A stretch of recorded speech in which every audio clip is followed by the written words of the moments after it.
Olá pessoal, bom dia, boa tarde, boa noite, dependendo de quando você ver esse vídeo. Bom, nós estamos chegando aí no fim do ano e a narrativa do lockdown, remoção de liberdades amparada pelo suposto grande perigo do vírus continua forte. O pessoal da narrativa pré-estabelecida, perdidos na idolatria pura, continuam latindo para os seus mestres pseudocientistas, falando: "É tudo ciência, mestre." Bom, de científico eu garanto para vocês que isso tudo possui nada, Eu estou até hoje esperando algum médico ou biomédico que discutir esse assunto me mandar um artigo que ao menos tenta demonstrar um bom indicativo de correlação entre o lockdown e o controle da suposta pandemia.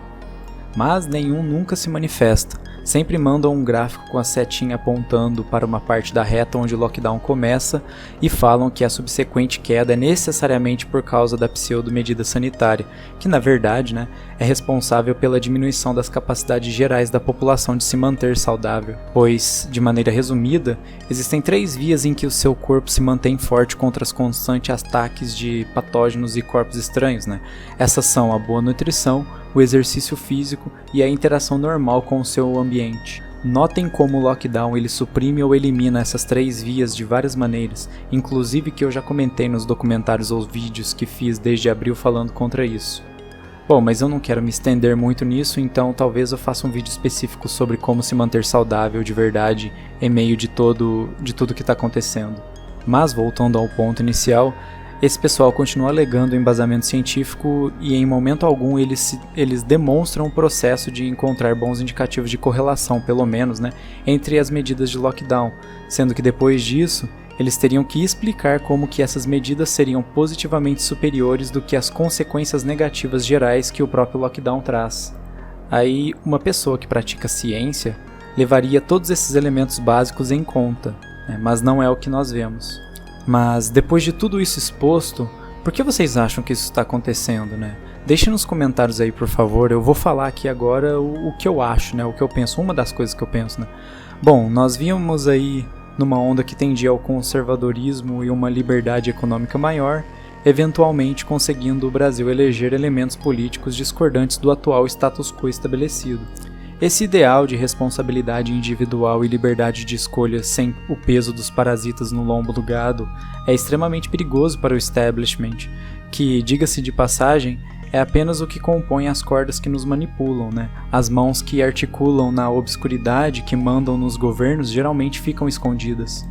Mas, como eu disse, esse ideal que veio à tona nos últimos anos precisava ser suprimido, pelo menos parcialmente de alguma forma. Dessa maneira, a pandemia veio muito bem a calhar. Se todos os elementos da narrativa do lockdown não são científicos, o que eles são? Qual a natureza deles? Bom, eu diria puramente política e cultural. Eles querem destruir a vida econômica, o tecido social e as interações livres, usando a histeria para jogar uns contra os outros numa caça às bruxas em que um espirro já é suficiente para fazer você ser visto como um espião que deve ser interrogado e torturado imediatamente. E com a destruição da economia pelo lockdown, as pessoas se tornam cada vez mais dependentes do Estado, voltando a retroalimentar a narrativa da responsabilidade social e transferir responsabilidades individuais de problemas supostamente complexos para o Estado, levando as pessoas nesse processo a abrirem mão de qualquer liberdade. O vírus está sendo usado para instrumentalizar a sociedade em uma arrumação retrógrada e covarde, usando a credibilidade que supostos cientistas possuem. Outro ponto interessante de se fazer é que a maioria das empresas que faliram ou fecharam foram de porte pequeno ou médio.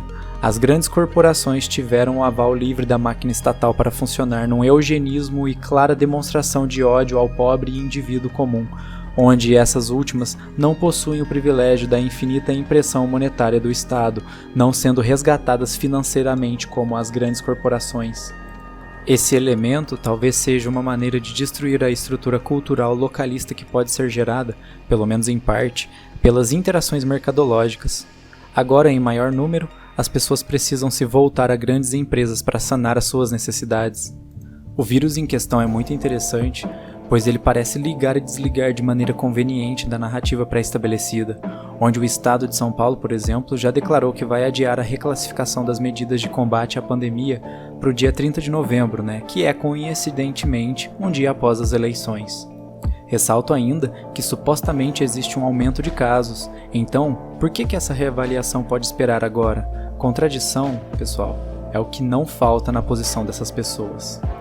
Eu não sei também se vocês viram meu último documentário, eu vou deixar na descrição, mas em uma parte eu falo que a narrativa das vacinas, por exemplo, foi regredida em parte apenas pela grande demonstração de repúdio pela população. Não tenham dúvidas que se as pessoas estivessem caladas, lockdown e vacina seriam os últimos das nossas preocupações.